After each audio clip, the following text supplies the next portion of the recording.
Well, let us turn to our Catechism for this week. And we are looking at question 49, which is the first question dealing with the fourth commandment. And I am increasingly aware of the need for understanding, not only in the local church regarding this issue, but in the universal church. It seems to be one of the key areas, if not the key area, where the church of this generation is failing. Never, probably since before the Reformation, has there been such a weak generation of God's people with regard to observance of the Lord's Day. And I would say that even for those of us who in principle claim to believe it, for we do not honour the day as we should. It is never meant to be an academic exercise. It is meant to be about our relationship to God. People in this generation, believers, talk about relationship to God, and yet by their works and by our works we deny that very relationship. So question 49 of the Catechism reads, which is the fourth commandment? Answer: the fourth commandment is, remember the Sabbath day to keep it holy. 6 days shalt thou labour and do all thy work, but the seventh day is the Sabbath of the Lord thy God. In it thou shalt not do any work, thou, nor thy son, nor thy daughter, thy manservant, nor thy maidservant, nor thy cattle, nor thy stranger that is within thy gates. For in 6 days the Lord made heaven and earth, the sea, and all that in them is, and rested the seventh day. Wherefore the Lord blessed the Sabbath day and hallowed it. Now we have 5 main points here in the Exodus 20 verses 8 to 11. First of all, at the beginning we have 1 day commanded, and the reason is because, and how this is to be kept, is in a holy or set apart manner. It is to be different. The day is to be different, and that's very important. It's not part of the day, or it is not that we do something different on that day, but the day itself is to be different, and different in the sense of that we do all our works on the other days, but we do the works of God exclusively on the seventh day, at least in the Old Testament. Then, second of all, we see that there are 6 days given, which is, as one writer said, a very gracious dispensation of God. 6 days shalt thou labour and do all thy work. God has given us 6 days out of 7. He has only asked for 1 day to be kept exclusively for Him. And that is very gracious. God could have done it the opposite way around. God could have said, I'll give you 1 day, as the writer says, and you're to give me 6, and would have been well within His rights to do so. Yet God requires just 1 day in 7. But notice also in this second part, the fourth commandment not only commands the observance of the Sabbath day, but also, as it relates to it, it also commands that we work the other days. It doesn't say keep 1 day holy and then live the way you like the rest of the week. No, we keep 1 day holy to the Lord, and then we are positively to work and to labour the rest of the week.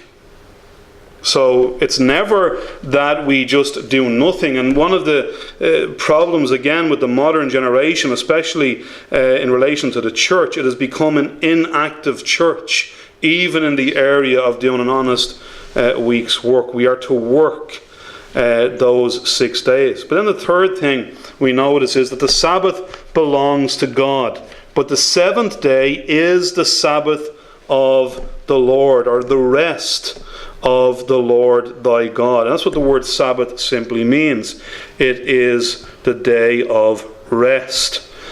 Quite often when people are opposed to the principle of the Sabbath, they think it's bondage, whereas the Sabbath is simply resting from our work so that we might honor and worship God in the whole of the day exclusively.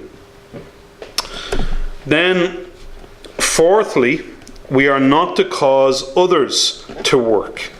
In it, thou shalt not do any work, thou, nor thy son, nor thy daughter, thy manservant, nor thy maidservant, nor thy cattle, nor thy stranger that is within thy gates. We are not to cause others to work. And this is especially given for those, obviously, who are wealthy or rich. They could say, well, I don't have to work the Sabbath, but I'll get all my employees to make lots of money for me. No, that's not the way it is.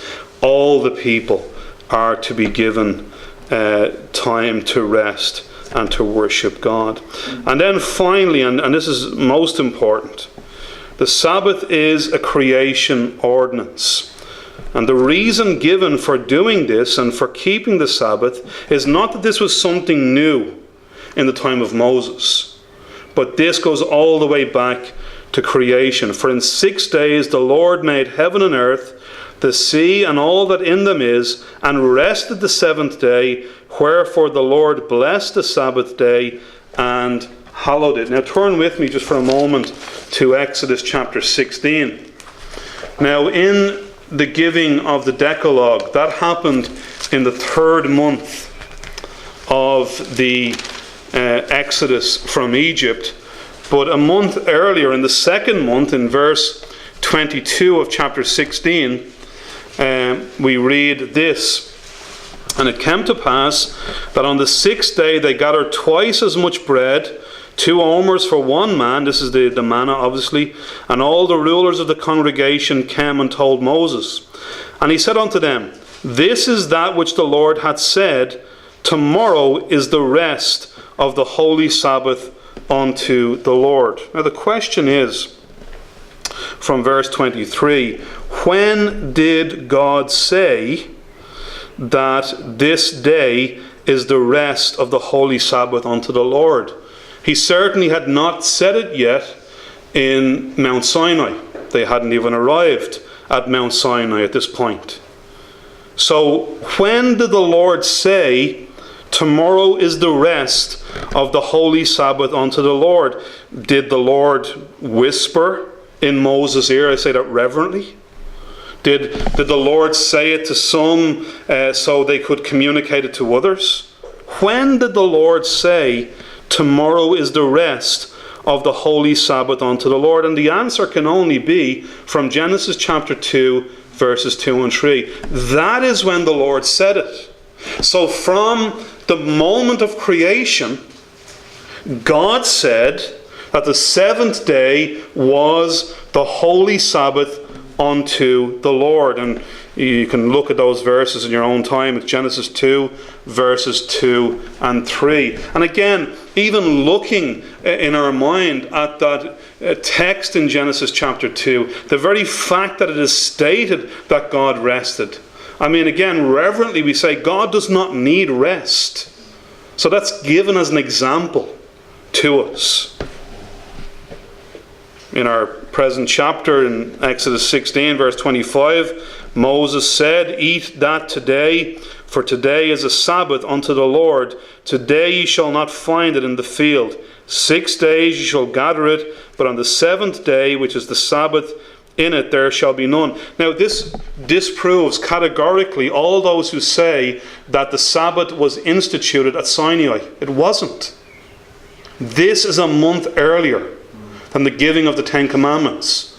And as we said from verse 23, the reference to God saying it is a Sabbath can only be back to Genesis chapter 2, which obviously Moses wrote as well. So Moses goes back to Genesis 2 as the basis for the keeping of the Sabbath. He does not go to the Decalogue, for at that point the Decalogue did not exist. Moses gets his doctrine of the Sabbath not from the future of the Decalogue, but from the book of Genesis and chapter 2, when God told him that is the basis of the Sabbath. Therefore, the Sabbath is a creation ordinance, and just like other ordinances like marriage, they are not done away with under the new covenant. They are given greater emphasis. Like, for example, let's look at marriage for a moment. Marriage is given a greater eminence under the new covenant, because under the new covenant, marriage represents the relationship between Christ and his bride. But it's not taken away. Under the new covenant, the Lord's Day is given greater prominence in that it is the first day of the week and not the last. It is also given greater prominence in that it has an eye not just to creation, but an eye to salvation and the resurrection of Christ. Therefore, the modern church who deny the fourth commandment and who deny the Lord's Day are denying all these principles.